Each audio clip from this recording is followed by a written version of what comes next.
everyone. Welcome to this week's episode of the Solutions Brewing Podcast. Today there's all three of us here. Myself, Robert, and I'm joined with Stephen and Brendan. Hello, everyone. Hello. Oh, there he goes. What are you guys drinking? What you guys crack? Bubbly. Bubbly. Brendan cracked the next exits. Nice. A magnificent beer. I had 2 on the weekend, and they were good. That bubbly must be really good to kill your throat. A little bit. That was a weird swallow or something. I don't know. You know, most people who record a podcast professionally try to drink things that improve their voice or mute out any of the issues. No, I just run it. It's not that kind of podcast. Yeah, it's not that kind of. We may be professionals in our Monday to Friday 9 to 5 job, but after hours, no professionalism. Well, folks, so this week we got something a little interesting. We found out. Was it the home vineyard or the vineyard? The vineyard. The vineyard. Sorry, I didn't know it. I'm always a grapes to glass guy. That's kind of where I went. But Stephen and Brendan, you guys are always at the vineyard getting your ingredients. And recently we found out that they will be closing down. It sounds like the owners are retiring and are just closing shop. Yeah. Because I'm still on their mailing list because, again, I still get, for my home brews and that kind of stuff, all my ingredients from there. And I have popped in on occasion when we've forgotten to order from BSG and we're doing a brew and it's like, oh shit, I need a bag of grain. I've gone there more than once for that. But I got the email and they said after, I think it's almost 40 years, I think the shop has been open. That's a long time. I'm just going to check here real quick. But yeah, they after 40 years, they are retiring and closing up the shop, which is a pretty big shock to the community because they're integrated with the homebrew scene. They've been around forever. It's been sitting in the southeast of Calgary for, again, forever sort of thing. It's in a little strip mall just off a couple of the main drags there. And yeah, it sucks. It sucks. It definitely opens up a gap in the homebrew market, right? Because now it's really down to just grapes to glass for kind of the all grain stuff. I don't know where else you can even get basically malt for home brewers. Well, I think a lot of places have malt, but they're usually either pre-milled or they're like pre-measured sizes or whatever, right? Yeah, there's a lot of kit stuff that's around or like small adjuncts for supplementing kits basically, but yeah, all those people that bought grain fathers and fancy conical fermenters, I don't know where they're going to go. Yeah, it's that's where you kind of went sort of thing. And the biggest one for me is that's where the YYC yeast wranglers were based out of, essentially. Like the yeast wranglers have been associated with the vineyard, and a whole bunch of actually the meetings of the whole homebrew society were at that location, like going into the back and having a presentation shown and drinking home brews and all that kind of stuff. That's been home base. And yeah, it's over. So, I mean, Grapes to Glass is affiliated with the yeast wranglers as well. Yes, they are. So they might just move all their stuff over there. That's in the southwest and in this. Yes. The yeast wranglers are everywhere, so it doesn't really. It's going to be mildly more inconvenient for some people and mildly less inconvenient for others. Mm-hmm. But one of the things I always liked about the vineyard is their CO2 refills. A lot of places will do bottle swaps and stuff like that, but that was one of the few places that I had found where they'll refill a cylinder. And I always enjoyed it because the first CO2 cylinder I bought was this old yellow steel one Original manufacture was 1988 or 1987. Nice. And it was off a buddy at work who was just like, "Oh, I've had this. I haven't used it in a long time." And sure enough, it was 2 years out of spec for hydro test. Mm-hmm. So I went and I got it hydro tested, and then brought it into the Vineyard. I was like, "Oh, I hear you guys will refill cylinders. Here you go." And thunk. And they've got all their shiny, nice aluminum ones in the back and all that. And here's this yellow steel monstrosity. And the person just looks at it with like, is this safe? I was like, yeah, hydro tested right here. Here's the stamp. And so it had like 87, 92, 97, 2002, and then like a 10-year gap. 2014. And she was like, "I'll give it to the guy. We'll see what he says." Kind of like, I don't know. This asshole's going to get anything. Walks back and then comes back 5 minutes later with a full cylinder. Here you go. And then they had put a sticker on it, like with whatever my name and contact, and I always left that sticker on there. It was just taped Post-it. Mm-hmm. But more as like, I have brought this cylinder in here before. Don't give me any flack about it. Yeah. A few times with me for whatever reason, because like they like to put their own sticker on their bottles, so it was just really easy for them to swap. But for a few times, I got ones that didn't have the sticker on it, even though it was from their stock sort of thing. And a few times going back in and being like, yeah, and like this, and they're like, "Is this one of ours?" And I'm like, "It still has like the nice mesh outside that you guys put on it, so it doesn't rattle and clank around with all the other bottles." I was like, "Of course it's yours." Then they pick it up suspiciously, look at it, and it's like, "Okay, I guess." And they go from there. But one thing I wanted to bring up actually is the guy who ran the shop.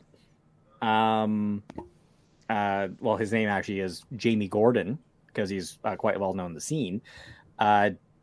Big and influential enough that he still to this day has a beer named after him at Tool Shed, the Flat Cap Stout.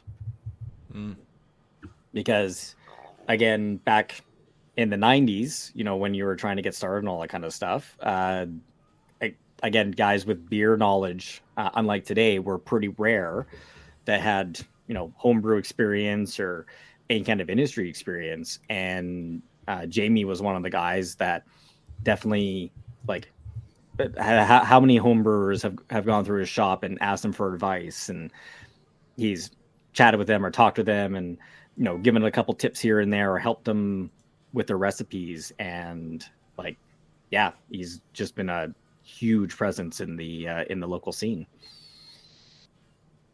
Yeah, his 5.2% stout is still served proudly at my tool shed.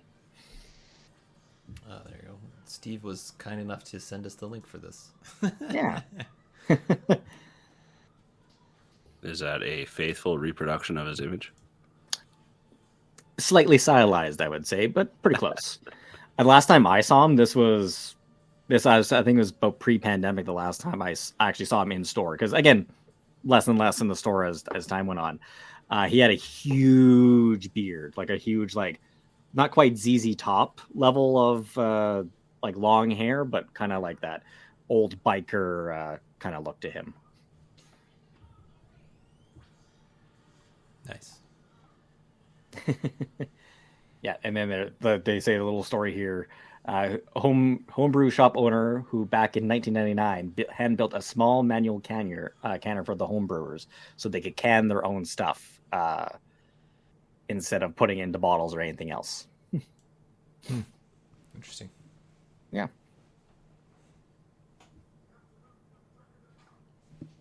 That's pretty cool. That would have taken some effort to make a hand canner like that. Yeah, especially back in the day. Oof.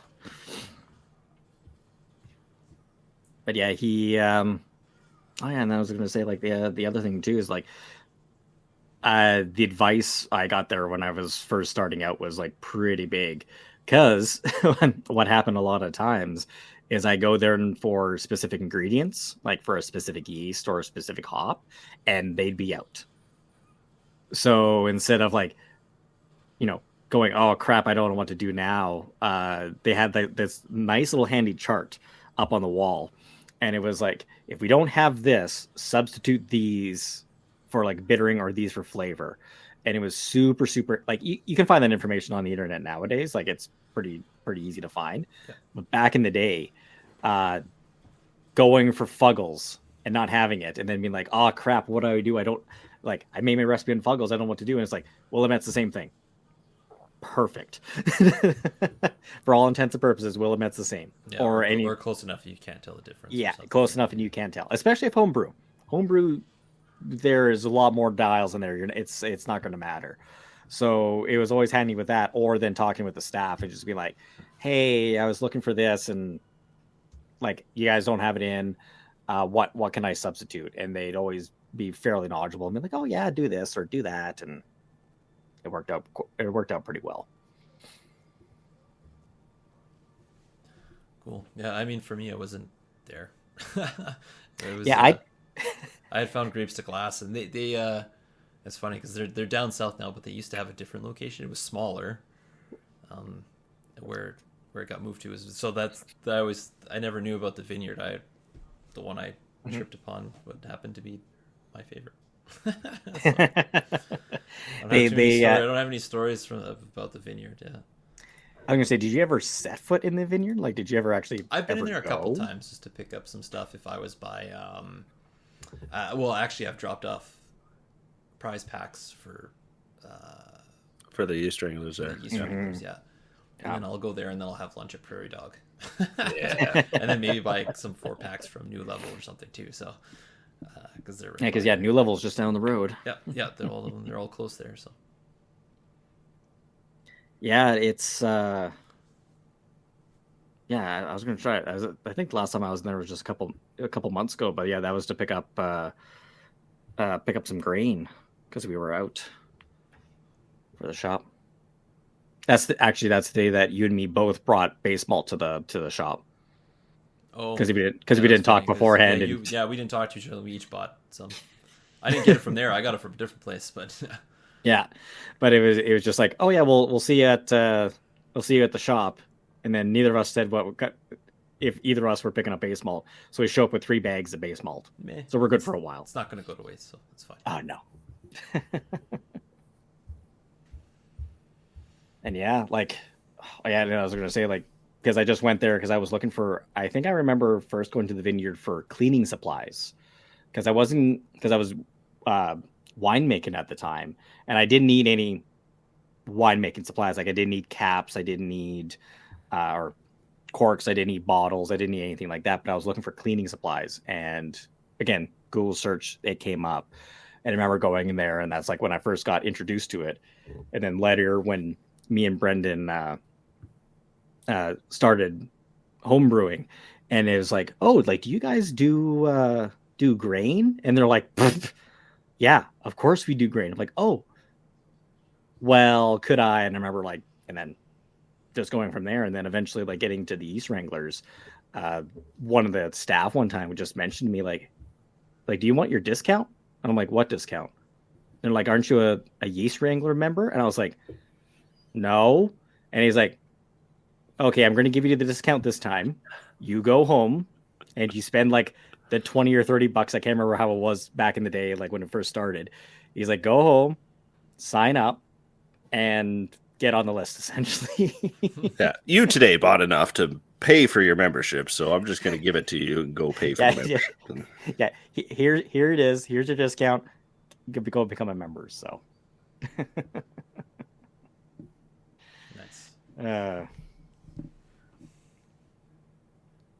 then, yeah, go ahead, Brendan. I was going to say, switching topics entirely. Mm-hmm. I need to go to Toolshed because they have a lot of beers on their website there that I had no idea about. And one of them is an IPL. Which lager? Yeah, I feel like it's a dry hop lager. That's probably what it sounds like. And that just intrigues me. And it's also Slavic. It's the new Pivo. The new Pivo. Yeah, Pivo is Slovak for beer. Ah. 5 different hop varieties from Eastern Europe. Yeah. They also have a bunch of rotationals there, and I think they have their non-elks on tap as well.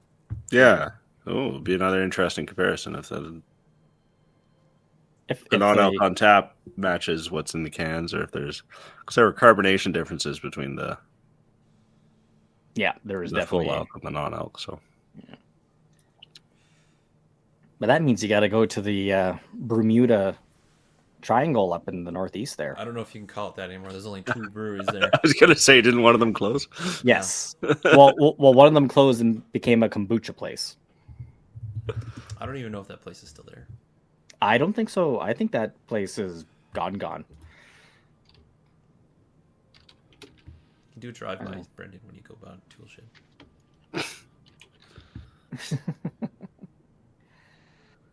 Yeah, as I'm just taking a quick look here. Yeah, it's not showing up on Google Maps, so I don't know if that's still there or not. Place or?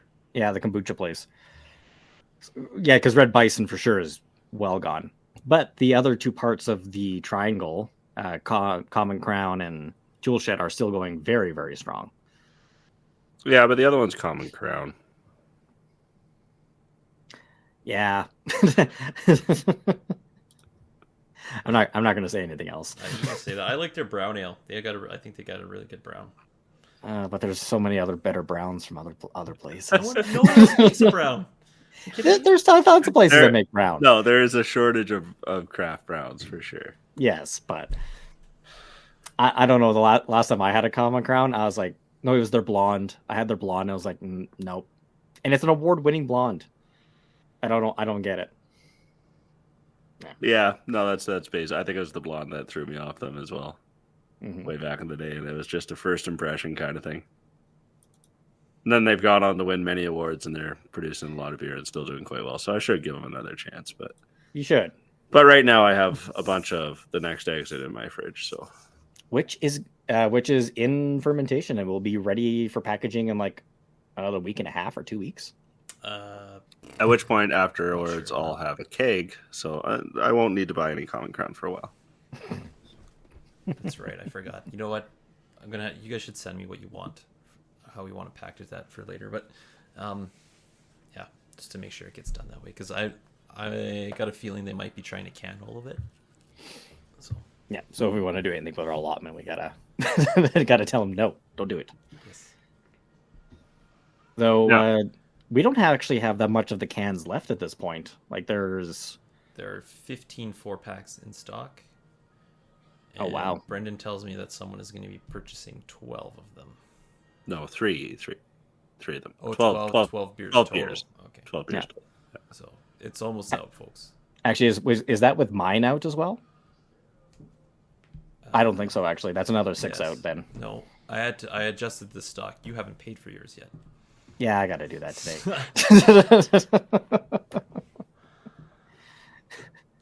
Ladies and gentlemen, our treasurer. Yeah. Yes. Hey, here's my excuses. Just in case there's some sales and they were in Southeast Calgary, I could then deliver them from my stock. No, I'll throw that. I'll buy those tonight or tomorrow. So if anybody else wanted to buy some of this fantastic beer, how could they do that, Steve? Well, if someone was willing to go and buy this amazing beer and have it delivered by one of 3 handsome gentlemen, depending on where you live in city or surrounding area, I would go to solutionsbrewing.com, where on that page there should be a nice little store icon you can click on where they have not only the next exit, but 3 other amazing beers for sale. I was going to say shipping is included with the price, so $16 a 4-pack is a hell of a deal. And after you have had the delivery and the beer, and it is super delicious, and you want to give us a comment, you could go to noproblems@solutionsbrewing.com to send us an email directly, or there's a form on the page on contact to send us an email that way. Or if you really, really liked it and you want to show pictures of this great can and these great beers of the world, you go to @SolutionsBrewingCo on Facebook or Instagram. And maybe Threads. No. I was playing around with it last week. I don't think I activated it, but I was like buggering around with it. It might be up. Who knows? I'm not sure. Well, if it is, I'm not even watching it. So Yeah, well, I'm not watching it. I barely pay attention to the Facebook as it is now. So, well, the Threads is supposed to be and Twitter's X. the Twitter equivalent. Yeah. Anyhow, thanks for listening this week, and we'll talk to you guys next time. Take care.